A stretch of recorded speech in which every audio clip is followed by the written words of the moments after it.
Before you start the installation of your new groundsman shed, there are a few things you'll want to check first. Clear your base area of anything that might get in the way during assembly. We're building this shed onto our pressure-treated timber porta base to protect it from damp and insects. We would always recommend installing on a dry day with a minimum of 2 people. For this installation you will need a screwdriver, a drill, a hammer, a tape measure, a ladder and a Stanley knife or cutting tool. Start off by removing the transportation blocks from each of the panels. They're nailed in, so give them a hard knock to remove them. You should fit the door first so that you can make sure the hinges are level. Begin by laying out the door framing strips around the edge of the panel opening. The frame should sit about 15mm back from the edge of the board on all sides. Affix these using 30mm screws. You can now place the door panels within the aperture. Line them up flush with the frame and place the hinges at the top, middle and bottom so they line up with the framing nails.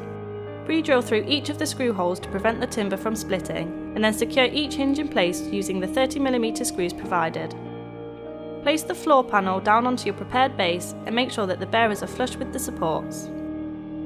Start the main body of the installation with the rear gable and one of the sides to form an L-shaped join. Secure the panels at the top, middle and bottom of the framing with screws. Make sure to pre-drill all screw holes throughout this installation. It can take time but will prevent unnecessary damage to the timber. You can now bring in the other side panel and repeat this for the corner framing. Secure the front in the same method, screwing at the top, middle and bottom of each side with 50mm screws. With all the walls up, it's time to work on the roof. Line one of the panels up and slide it along the gables until it reaches the apex. The framing should lock into the pre-cut recess. Repeat this for the other panel, securing them in place through the board into the framing below on all sides.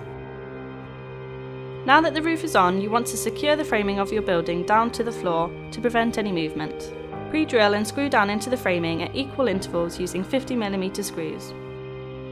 With the felt, either measure the length of your roof with a tape measure, adding a few extra inches either end for overhang, or as we've done here, you can roll it out along the length of your building and cut to size.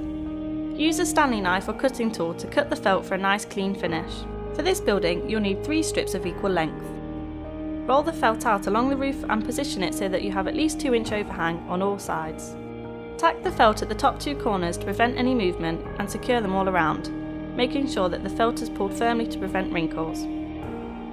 Repeat this for the other side of the roof before rolling out the 3rd strip along the apex.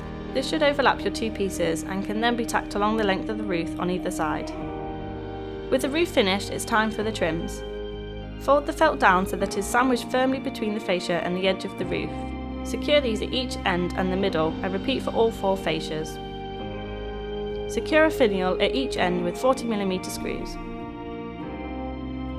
Align the corner trims over the side panel framing and then secure in place at the top, middle and bottom with 30mm screws. For the window, place the window strip evenly above the window opening and secure in place with screws. Place the window panel into position and align a hinge over each side before securing the window strip. Align the casement stay and catches onto the sill and secure the stay into the window framing. Use a screwdriver to attach the catches to the sill with 20mm screws. Place the lock over the internal framing of the master door and screw through into position. Attach a door handle on one end of the handlebar, threading it through the lock to the other side. Screw the second handle onto the bar before securing the handle guard.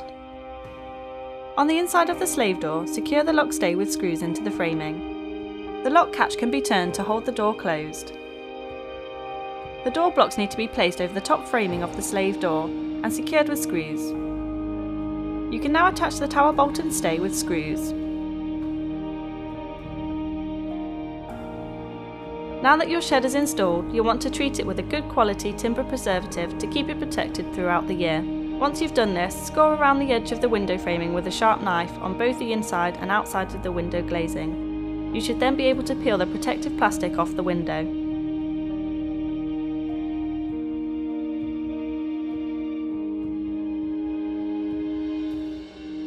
For more installations, please check out the other videos on our channel,